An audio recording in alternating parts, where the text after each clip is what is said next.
তো আমি রান্না করব আজকে গরুর খেকসা। দেখুন তেলটা দিলাম, এবার দেব আমি এতে পেঁয়াজ কুচি।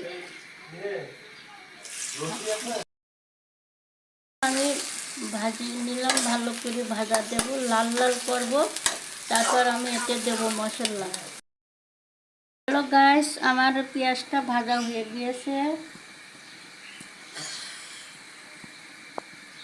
হ্যালো গাইস, আমার পেঁয়াজটা ভাজা হয়ে গিয়েছে। আমি এতে দেব আদা রসুন। আদা রসুনগুলো দিলাম। এখন আমি এতে দেব গরম মশলা। গরম মশলা দেব, শুকনো মরিচ দেব, চুই ঝাল, এই যে চুই ঝাল দেব, চুই ঝালগুলো দেব। দিয়ে আমি মশলাটা ভালো করে কষিয়ে নেব। মশলাটা কষানোর পরে এতে একটু পানি দেব। পানি দিয়ে মশলাটা এখন কষাচ্ছি সুন্দর করে। মশলাটা কষাতে কষাতে কষাতে একবারে পানিটা শুকিয়ে যাবে, তখন আমি এতে দেব গরুর খেকসা। গরুর খেকসাটা আমি বোনা করব।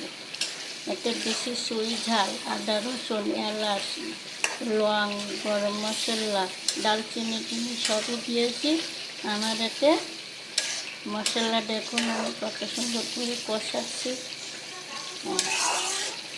কষানো হবে একবারে সুন্দর করে, তখন আমি এতে পানি, এই খেকসাটা দিয়ে দেবো, গরুর খেকসা।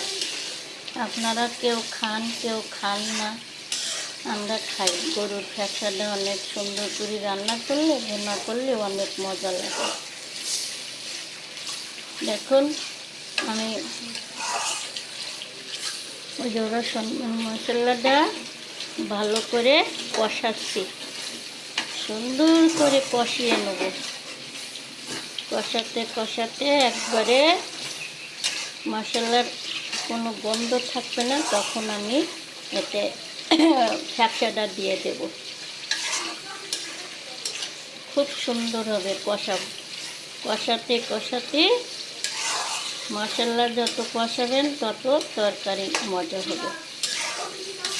আমি সবসময় মশলাটা সুন্দর করে কষিয়ে নিই, খুব ভালো করে।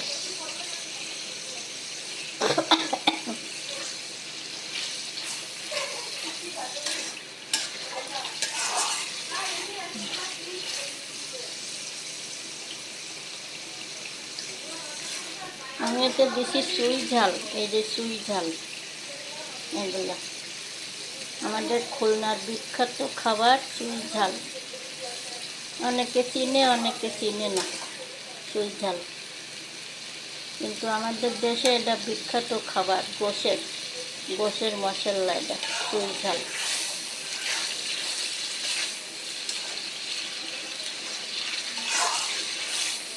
চুই ঝালটা অনেক টেস্ট হয় গোশে দিলে। এই যে দেখুন চুই ঝাল, এই যে চুই ঝাল এটা আমি একটু ছেঁচা দিয়ে দিয়েছি। ছেঁচা দিলে ওর মানে ওই চুই ঝালের ঘিরানটা বাইরে, তত গোশ টেস্ট হয়।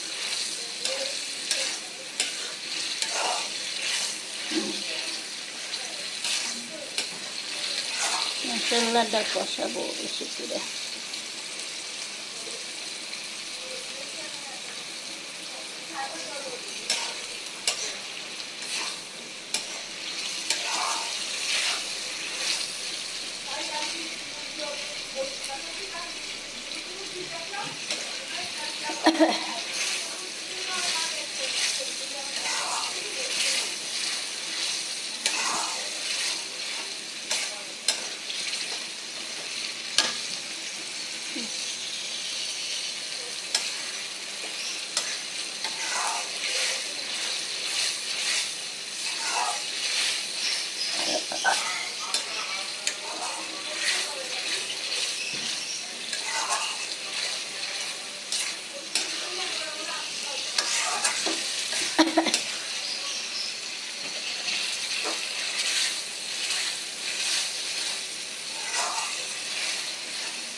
মশলাটা আর একটু কষাবো, কষানোর পরে আমি গরুর ফ্যাকসাটা দিয়ে দেবো।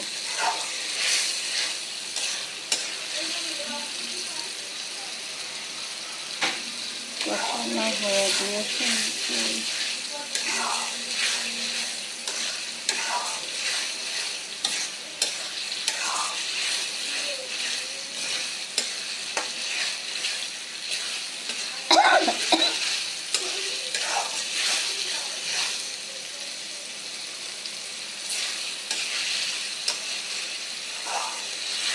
মশলায় তেল উঠে দিয়েছে, আমি এখন এতে দেবো গরুর ফ্যাকসাটা।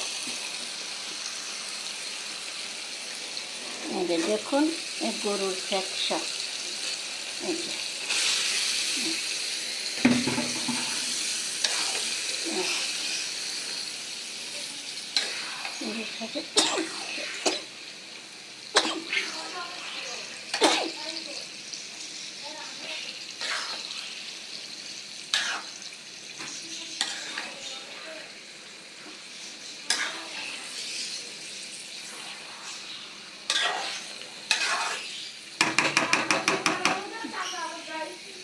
থাক, রাখি, এখন ভালো করে কষাবো তারপরে।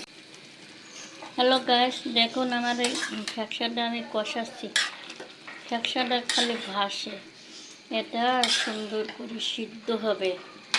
সিদ্ধ হওয়ার পরে আমি এতে অল্প করে আলু দেবো। ফ্যাকসাটা কষাচ্ছি সুন্দর করে।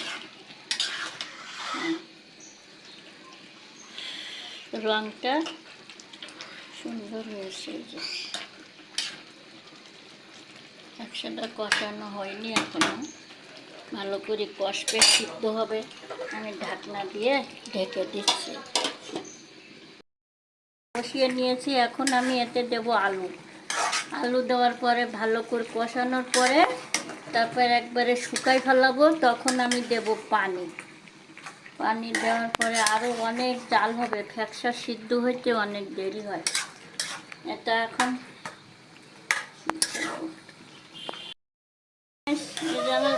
ফ্যাকসাটা দেখেন কত সুন্দর করে কষিয়ে নিয়েছি।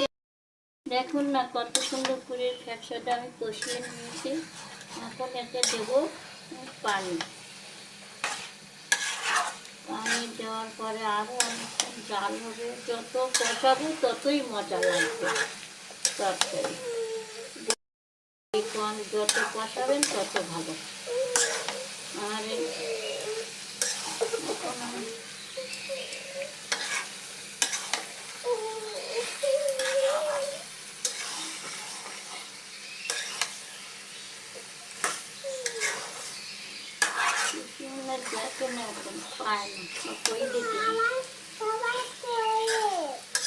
এই যে দেখো কত সুন্দর কষাচ্ছি আমি। এখন আমি এতে দিয়ে দেব পানি। পানিটা গরম করে রাখছিলাম, গরম পানি, পানিটা দিয়ে দিলাম।